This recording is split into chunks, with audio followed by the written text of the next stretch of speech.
तो होगा नहीं कि वोटर दो तरह का व्यवहार करेगा। 1 महीने के भीतर, अगर 1-2 महीने के भीतर राज्य के लिए वो कहीं और वोट दे और केंद्र के लिए कहीं और दे देगा। जी, राजेंद्र। जी, देखिए, पिछली धन्यवाद बार तो अमरीश ऐसा जी। हो चुका है। अच्छा, राजेश जी से अच्छा आप बात करें। हाँ, चलिए अच्छा, राजेश जी। हाँ, राजेंद्र जी अच्छा, से ये है या? साथ हो गया हाँ, तो मैं राजन से हैं। अच्छा, ठीक है, ये कोई बात साथ हो गया दोनों। जी जी, हाँ, नहीं नहीं, साथ भी हो राजेंद्र जी। सकता है, अब बिल्कुल। हाँ, अब वो नहीं, हाँ, मैं कह रहा हूँ बादल जी को एक ही दिन में 2 वोट देना हो तो। हाँ, तो बादल जी एक ही जगह देंगे, कोई 2 जगह नहीं नहीं देंगे, मेरा यही नहीं नहीं, कहना है। राजेंद्र जी को सुनते वो हैं। तो वहां हाँ, के वोटर है राजन सर, उनको देने देना है।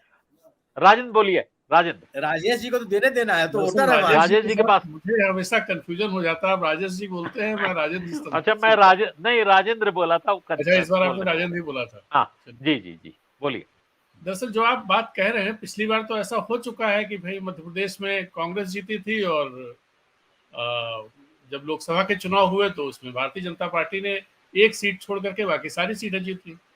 लेकिन इस बार 2019 जैसा मामला नहीं है। इस बार जो कर्नाटक में हुआ था पिछले दिनों, आप देखिए वहां एक डिप्टी सीएम, एक सीएम और ढेर सारे बीजेपी के नेता, और सीएम कोई ऐसे वैसे नहीं थे कर्नाटक में, जो आरएसएस के व्यक्ति थे, उन्होंने कांग्रेस का दामन साध लिया। कुछ वैसा ही कर्नाटक जैसा ही पूरी स्थितियां मध्य प्रदेश में हैं। भारतीय जनता पार्टी में उसी तरह से, हालांकि पहले से भगदड़ मच गई है। वहां तो इलेक्शन के समय हुआ था, मध्य प्रदेश में पहले से ही, और बड़े बड़े लोग कांग्रेस में आ चुके हैं। दूसरी बात, जो वहां 40% सरकारा थी, 40% सरकारा, यहाँ कुछ ऐसा लग रहा है कि 50% सरकारा का नारा चलने लगेगा। कुछ शायद मैंने सुना है भोपाल में इस तरह के पोस्टर लगे। संजीव जी से बताएंगे इस बारे में कि वहां इस तरह के पोस्टर लगे हैं क्या। और शिवराज सिंह, जैसे कल जो प्रधानमंत्री बात कर रहे थे, आप देखिए उन्होंने, शिवराज सिंह छोड़ दीजिए, मध्य प्रदेश की बात ही नहीं की उन्होंने पेट्रोल के दामों की बात की। अब मध्य प्रदेश के लोग तो सुन रहे होंगे, सोशल मीडिया का दौर है, ऐसा तो है नहीं जो उनके कार्यक्रम में आए वही लोग सुने। मध्य प्रदेश में इस देश में तीसरा सबसे महंगा राज्य है पेट्रोल के मामलों में। राजस्थान का जिसका उन्होंने नाम लिया, उससे भी महंगा पेट्रोल मध्य प्रदेश में है। तो ये सब चीजें हैं, हालांकि वो पूरी तरह से बचाते रहे उसको। इसके अलावा जिस तरह की चीजें वहां पर सरकार के खिलाफ, जिस तरह की स्थितियां हैं, जैसे वहां थी, कर्नाटक में थी। हालांकि शिवराज सिंह चौहान इससे पहले वाले सारे इलेक्शंस में इतने दयनीय इस तरह के नजर नहीं आए थे जितना कल की सभा में वो नजर आ रहे थे। कल की जो आयोजन था, उसमें अगर शिवराज सिंह चौहान के चेहरे को आप देखते, उस पर नजर रखें, तो बड़ा दयनीय किस्म के दिखाई दे रहे थे मुझे। तो मैं जिन शिवराज सिंह चौहान को जानता हूं, वो शिवराज सिंह चौहान इस तरह के तो नहीं थे। मैं कई बार इंदौर में मिला, भोपाल में मिला, और उनके कई कार्यक्रम भी, या हमारे कार्यक्रमों में वो आए। भास्कर में था मैं, तो भास्कर के कार्यक्रमों में भी वो आए।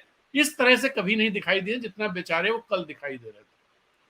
तो कहीं ना कहीं मुझे लगता है कर्नाटक वाली स्थितियां ही मध्य प्रदेश में दोहराई जाने की पूरी संभावना नजर आ रही है। अब जैसे जो कील कांटे यहाँ पर थे, तो कील कांटे तो 2000, जो पिछले दिनों सरकार बदली, जिस तरह से सिंधिया जी चले गए उधर, ये तो आज कांग्रेस सोच रही होगी कि ये तो हमारे लिए वरदान साबित हुआ कि सिंधिया जी बीजेपी में चले गए।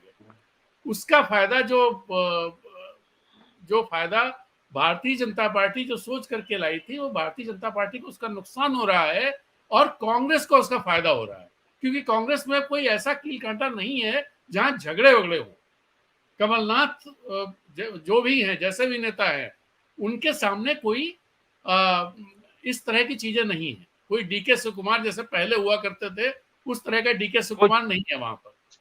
लेकिन जो डीके शिवकुमार की जो भूमिका वहां होनी चाहिए कर्नाटक में जो थी इस चुनाव में, दिग्विजय सिंह कुछ उस तरह की भूमिका कर रहे हैं। तो मैं तो उन चीजों को देख रहा हूँ, कर्नाटक का रिफ्लेक्शन पूरी तरह से देख रहा हूँ, और मुझे लग रहा है कि मध्य प्रदेश में भारतीय जनता पार्टी का हश्र वैसा ही होना है जैसा कर्नाटक में हुआ। अब बात कर 2024, आज आप देखिए 2024 से ये लोग कितना डरे हुए हैं भारतीय जनता पार्टी, मुझे ऐसा लगता है। कल पूरा मोदी जी का भाषण आप सुन लीजिए, उसमें जो चीजें थी, और आज देखिए, आज जो प्रेस कॉन्फ्रेंस की स्मृति ईरानी ने शाम को 4 बजे के आसपास और उससे पहले सुबह पवन खेड़ा ने की, मैं तो बहुत सारी चीजों के अलावा इस बात से कर रहा हूं, इन लोगों को डर है कि कहीं ऐसा ना हो, राफेल तो नहीं चिपक पाया था लेकिन ये द्रोणाचार्य चिपक जाए कहीं।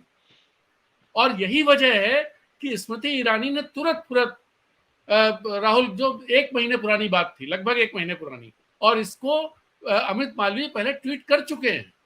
इस पूरे मामले को हमें लगता है 15-20 दिन पहले ट्वीट कर चुके, जब वो वहां थे तभी ट्वीट कर चुके हैं।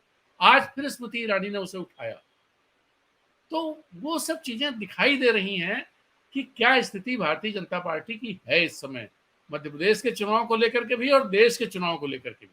जी अमृत जी। जी राजेश जी, मैं आपके पास आऊंगा। जो अभी एक सवाल सतीश जी पूछ रहे थे, उसी सवाल से शुरुआत करते हैं।